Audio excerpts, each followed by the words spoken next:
घुसपैठिए फैलते हैं और देश की सुरक्षा के साथ खिलवाड़ करते। इसलिए बंगाल का एक चुनाव बंगाल के लिए महत्वपूर्ण है कई मायनों में, और देश की सुरक्षा की दृष्टि से देश के लिए भी महत्वपूर्ण। भारतीय जनता पार्टी ने तय किया है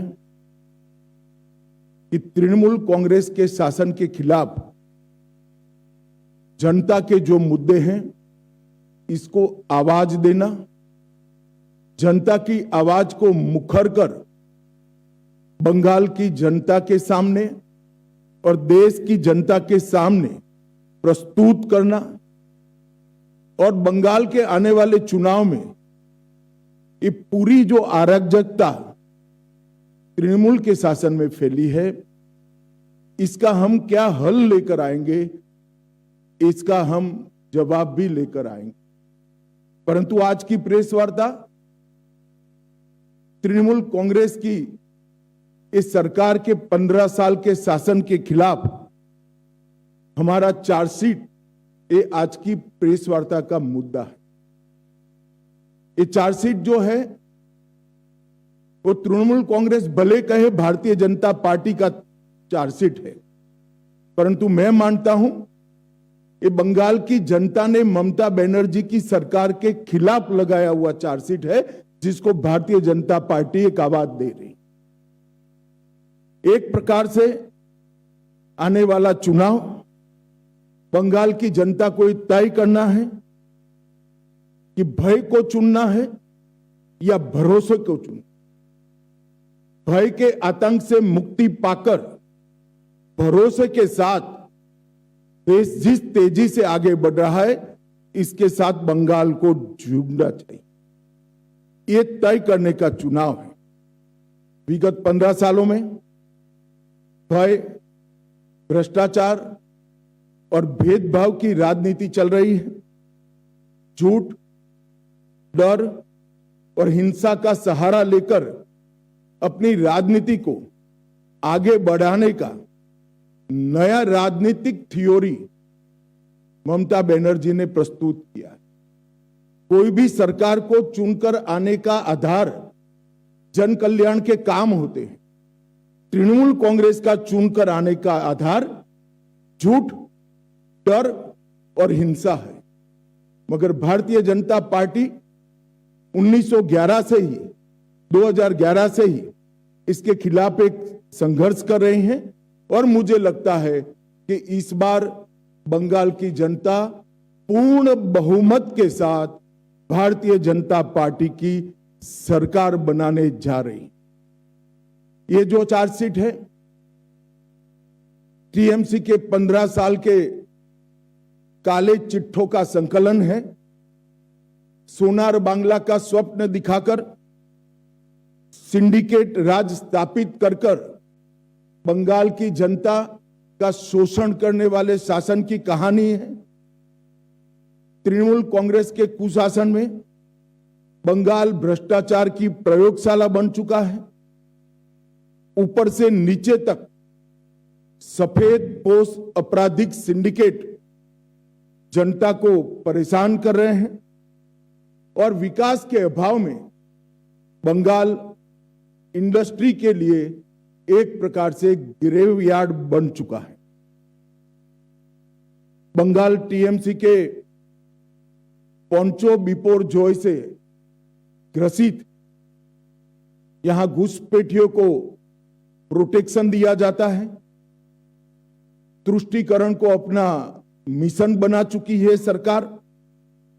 भ्रष्टाचारी प्रस्तापित रूप से राजनीतिक सिस्टम में पहुंच चुके हैं। कट मनी का कलेक्शन आम बात हो चुका है, और सिंडिकेट पर नो एक्शन ये सरकार का स्वभाव बन चुका है। कई सालों तक कम्युनिस्ट शासन का दंश झेली हुई बंगाल की जनता ने सोनार बांग्ला के स्वप्न के साथ परिवर्तन किया था, मगर अब आज वही जनता कह रही है कि इससे तो कम्युनिस्ट अच्छे। ऐसा शासन 15 साल तक ममता बनर्जी ने के नेतृत्व में यहां अनुभव में आया है। आज मैं ये भी कहना चाहता हूं कि बंगाल की जनता ने लगातार भारतीय जनता पार्टी का समर्थन किया है और ग्रेजुअली भारतीय जनता पार्टी कैसे बढ़ी है इसका मैं आज आप सबके सामने थोड़े आंकड़े भी जरूर रखना चाहूंगा।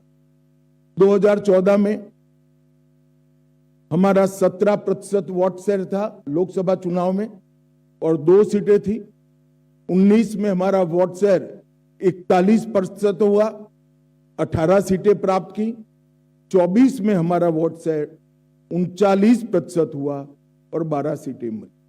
तो हमने एक 40% वोट शेयर का बेस यहां पर बना है। 2016 के चुनाव में विधानसभा में हमारा 10% वोट था और केवल 3 सीटें हम जीत पाए थे। 21 के चुनाव में 10% से बढ़कर 38% तक हम पहुंचे और 77 सीट के साथ हमारे विधायक दल का श्री शुभेंदु जी नेतृत्व कर रहे हैं। 30 साल तक जो 2 पार्टियों ने यहां पर लंबे समय तक शासन किया, कांग्रेस और कम्युनिस्ट, दोनों को 0 सीटें प्राप्त। मित्रों, 2024 में मोदी जी के प्रधानमंत्री बनने के बाद महाराष्ट्र, हरियाणा, उड़ीसा, दिल्ली और बिहार, ये सभी जगह पे भारतीय जनता पार्टी के नेतृत्व में एनडीए ने अप्रत्याशित जीत हासिल की है और मुझे पूरा भरोसा है कि हमारी जो कैडर है, हमारे कार्यकर्ता हैं, वो जन जन तक पहुंचे हैं, जनता की आवाज को मुखर कर आवाज दे रहे हैं। और इस बार बंगाल की जनता ने ये तय किया है कि प्रचंड बहुमत के साथ भारतीय जनता पार्टी की सरकार यहां बनाई जाएगी। ये चुनाव जो है वो एक प्रकार से जान जाने के भय से मुक्ति का चुनाव है, आजादी जाने के भय से मुक्ति का चुनाव है। पूरे बंगाल का बहुमत समाज demographic change, artificial demographic change के कारण भय में जी रहा है कि हमारे ही देश में कहीं हम माइनॉरिटी तो नहीं बन जाएंगे। वो भय से मुक्ति का, अपनी संपत्ति के लूटने के भय से मुक्ति का चुनाव है, रोजगारी छीनने के भय से मुक्ति का ये चुनाव है, महिलाओं की सुरक्षा खतरे में है इसके भय से मुक्ति का चुनाव है और युवाओं के भविष्य पर जो भय और अंधकार छाया है इसके मुक्ति का चुनाव। ये चुनाव शांति के भरोसे का है, सम्मान की जिंदगी की गारंटी का चुनाव है, मुफ्त इलाज गरीब को मिले इसके भरोसे का चुनाव है, पक्के घर का अधिकार सिंडिकेट न छीन ले इसके भरोसे का चुनाव है, मुफ्त बिजली हर गरीब तक पहुंचे इसके विश्वास का चुनाव है, हर घर में नल से जल पहुंच जाए इसके भरोसे का चुनाव है, युवाओं के उज्जवल भविष्य का भरोसे का चुनाव है और घुसपैठियों से मुक्त एक बंगाली समाज की रचना के भरोसे का चुनाव। और ये भरोसा आज बंगाल के चुनाव का मुख्य मुद्दा बना है। भय को निकालना, भरोसों के प्रस्तापित करना, इसका मतलब है टीएमसी को हटाना और भारतीय जनता पार्टी का शासन यहां पर लाना। मोदी जी के नेतृत्व में जो विकास की देश के अंदर एक बहुत स्पीड के साथ रफ्तार चली है, बंगाल इसके साथ जुड़ना चाहता है। मैं 2014 से लेकर आज तक देश में जो परिवर्तन आया है इसके तरफ भी आपको बताना चाहता हूं। 15 में पहली बार जम्मू कश्मीर में एनडीए की सरकार बनी, 16 में हमने पहली बार आसाम में सरकार बनाई, 17 में हमने पहली बार मणिपुर में सरकार बनाई, हरियाणा में हमने पहली बार सरकार बनाई, अरुणाचल में पहली बार सरकार बनाई, 18 में त्रिपुरा में हमने पहली बार सरकार बनाई, 24 में हमने ओडिशा में पहली बार सरकार बनाई और 26 में प्रचंड बहुमत के साथ भारतीय जनता पार्टी बंगाल में सरकार बनाने जा रही है। ये मैं बहुत स्पष्ट रूप से देख रहा हूं। बंगाल जीतने के साथ ही एक बहुत लंबे अरसे के बाद अंग, बंग और कलिंग तीनों जगह एक पार्टी का शासन होने जा रहा है। बिहार में भी एनडीए का शासन है, उड़ीसा में भी भाजपा सरकार है और अब बंगाल में भी भाजपा सरकार आएगी। तो एक प्रकार से पूर्ण बहुमत की सरकार बंगाल के विकास की गारंटी है। मित्रों, ममता दीदी ने हमेशा विक्टिम कार्ड का पॉलिटिक्स खेला है। कभी पैर तुड़वा लेती हैं, कभी सिर पर पट्टी बंधवा देती हैं, कभी बीमार हो जाती है और कभी चुनाव आयोग के सामने बेचारा बनकर चुनाव आयोग को गालियां निकालती। मगर ममता दीदी, मैं आपको बताने आया हूं कि आपकी ये राजनीति को, विक्टिम कार्ड की पॉलिटिक्स को बंगाल की जनता अब बहुत अच्छे तरीके से समझ गई। चुनाव आयोग जैसी संवैधानिक संस्था पर गाली गलौज करना ये बंगाल की संस्कृति को शोभा नहीं दे। मैं आज एसआईआर के बारे में भी खुलकर बताना, एसआईआर पूरे देश भर में हो रहा, कहीं पर जुडिशियल ऑफिसर नहीं लगाने पड़े, सिर्फ बंगाल में लगाने पड़े। कारण क्या है? यही चुनाव के अंदर तमिलनाडु में भी एसआईआर हुआ, कोई कोर्ट केस नहीं हुआ। केरल में भी एसआईआर हुआ, कोई कोर्ट केस नहीं हुआ। तमिलनाडु में डीएमके की सरकार है, केरल में कम्युनिस्टों की सरकार है। बंगाल में ऐसा क्या हुआ कि सुप्रीम कोर्ट ने जुडिशियल ऑफिसरों को लगाना पड़ा? इस बात का जवाब ममता बनर्जी ने बंगाल की जनता को दिया। आपके डिस्ट्रिक्ट मजिस्ट्रेट निर्भीक रूप से काम नहीं किए, इसलिए सुप्रीम कोर्ट ने जुडिशियल ऑफिसर्स को लगाना पड़ा है। और एसआईआर पर वो जो आरोप कर रही है, मैं आज बंगाल की जनता को पूछना चाहता हूं, जो घुसपैठियों को वोटर बनाकर यहां रखा गया है, उनको क्या बंगाल का भविष्य तय करने का निर्णय देना है या नहीं देना है? वो बंगाल की जनता ने तय करना है। मैं भारतीय जनता पार्टी की ओर से स्पष्ट कर देना चाहता हूं, सिर्फ वोटर लिस्ट से नहीं, देश भर से एक एक घुसपैठियों को हम चुन कर देश के बाहर निकालने के लिए संकल्पबद्ध है और ये मेरी पार्टी का एजेंडा है। ममता जी को जो आरोप लगाना है वो लगाएं। मित्रों, डबल इंजन की सरकार, इसके कई ऐसे उदाहरण हैं।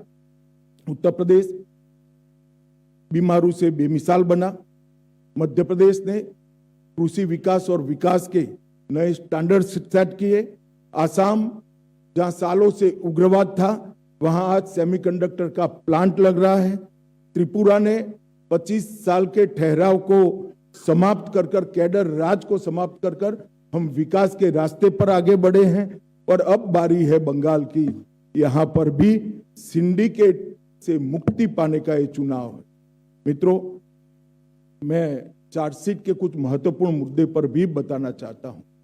इस चार्जशीट में घुसपैठियों की समस्या को हमने ढंग से उजागर किया है।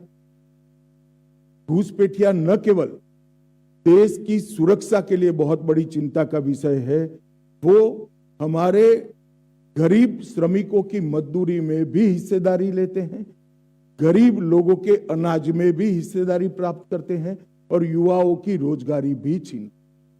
मैं आज ममता बनर्जी जी को स्पष्ट पूछना चाहता हूं कि घुसपैठिए इतने आ गए कि आपकी सरकार सो रही है? मुझे मालूम है वो कहेगी कि बीएसएफ क्या कर रही है। बीएसएफ तभी रोक सकती है जब आप बॉर्डर पर बाड़ लगाने की हमें भूमि दे। 600 किलोमीटर बाढ़ अधूरी रह गई।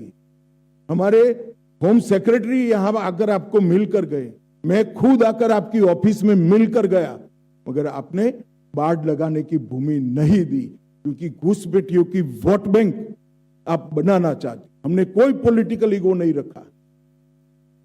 हमने आपके साथ संवाद किया, संपर्क किया, पत्र व्यवहार किया, मगर आपने हमें भूमि नहीं दी है। कोई बात नहीं ममता दीदी, आपके पास बहुत कम समय है। 6 मई को भारतीय जनता पार्टी की सरकार बनेगी और 45 दिन में सभी भूमि बाढ़ के लिए जो उपलब्ध कराना है वो भारत सरकार को बंगाल की भारतीय जनता पार्टी की सरकार उपलब्ध करा देगी और हम घुसपैठ को रोकेंगे। तुष्टीकरण की इंतहा कर ममता बनर्जी जी ने रख दिए। मैं आज बंगाल की जनता को बताना चाहता हूं, अल्पसंख्यक का बजट लास्ट बजट के अंदर 5,713 करोड़।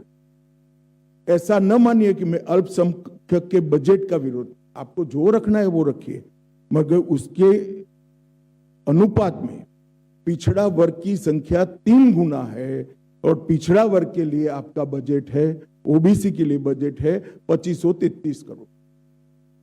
कम संख्या होने के बावजूद अल्पसंख्यकों का बजट 5713 करोड़ और ज्यादा संख्या होने के बावजूद पिछड़ा वर्ग का बजट 2533 करोड़। आज बंगाल की जनता को यह सत्य जानना चाहिए। बंगाल की जनता को यह भी जानना चाहिए कि 77 समुदायों को ओबीसी में ममता बनर्जी की सरकार ने जोड़ा, उसमें से 75 समुदाय मुस्लिम थे। क्या और कोई ओबीसी है ही नहीं? किस प्रकार से आप शासन चलाना चाहती हैं? धर्म के आधार पर ओबीसी तय होगा, ये लंबा नहीं चलेगा। आपकी घुसपैठ की पॉलिटिक्स के कारण सिलीगुड़ी कॉरिडोर की सुरक्षा आज कमजोर हो गई है। मवेशी की तस्करी और नकली मुद्रा, इसके कारण पूरे भारत के अर्थतंत्र पर गहरा असर पड़ा है। मित्रों, इस तुष्टीकरण की राजनीति से एक प्रकार से पूरा बंगाल गंभीर समस्याओं से घिर चुका है। महिला मुख्यमंत्री हैं, वो स्वयं महिला है। उनके शासन में महिलाओं का हाल पूरे देश में सबसे खराब है। 34,738 मामले महिलाओं के खिलाफ दर्ज किए गए। टीएमसी द्वारा, इनकी कैडर के द्वारा महिलाओं पर अपराध के केस में खुलेआम संरक्षण दिया गया। आरजी कर के केस में जो आरोपियों के वकील होते हैं, इनको इनाम में राज्यसभा दिया जाता है। और संदेश खाली में धड़ल्ले से आदिवासी महिलाओं का शोषण हुआ, वो भी तृणमूल कांग्रेस का पदाधिकारी था। कस्बा लॉ कॉलेज के बलात्कार में चुप्पी साध ली गई। पार्क स्ट्रीट बलात्कार को ममता बनर्जी ने घड़ी हुई घटना बताया। हंसकाली पीड़िता के केस में टीएमसी नेता के एक बेटे ने बलात्कार किया तो टीएमसी के नेताओं ने उसके महिला के चरित्र पर ही सवाल उठा दिए।